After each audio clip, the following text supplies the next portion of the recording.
இது நடந்த சம்பவம். இங்கே இருக்கிற பல பேருக்கு தெரியும். புரட்சி தலைவருக்கும் புரட்சி தலைவிக்கும் எதிரிகள் இருந்தார்கள், துரோகிகள் இல்லை.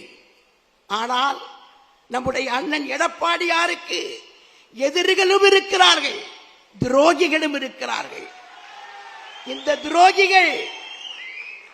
துரோகிகள் சாக்ரட்டிஸுக்கே விஷம் கொடுத்தவர்கள், சாக்ரட்டிஸுக்கு விஷம் கொடுத்தவர்கள், இயேசுவை சிலுவையிலே அறைந்தவர்கள், கும்பிட்ட கைகள் கூர்வாளை ஏந்தி வந்த புரூட்டஸ்கள், அருவியில் குளித்தாலும் அழுக்கு போகாத மனிதர்கள், வரலாற்றின் குப்பை தொட்டிகள், நிழல் தந்த இந்த மரத்தின் மீதே எச்சமிட்டு போகிற தராதரம் தெரியாத தாழ்ந்தோன்றி பறவைகள்.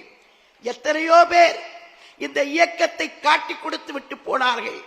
ஆனாலும் இந்த இயக்கம் அழிந்து விடவில்லை, வீழ்ந்து விடவில்லை. போனவர்கள் எல்லாம் 10ஓடு 11 இத்தோடு இது ஒன்றுதான், அவ்வளவுதான். ஆனால் யாரும் தப்பு கணக்கு போட்டு விடாதீர்கள், எழுதி வைத்துக் கொள்ளுங்கள். வரப்போகிற தேர்தலில் வென்று நம்முடைய அண்ணன் எடப்பாடியார் முதலமைச்சராக வருவது உறுதி.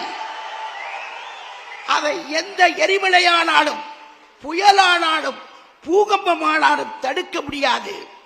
அதிமுகவின் வயது 53, அதிமுகவின் வயது 53.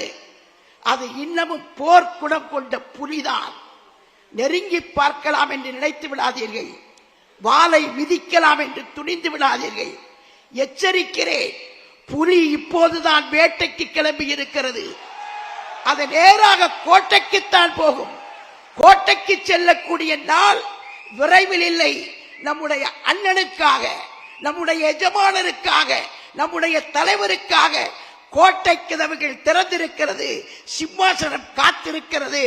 நாளும் உழைப்போம், நாம் சேர்ந்து உழைப்போம், அண்ணனை முதலமைச்சர் ஆக்குவோம் என்று சொல்லி வந்திருந்த அனைவரையும் வரவேற்று விடைபெறுகிறேன். நன்றி, வணக்கம்.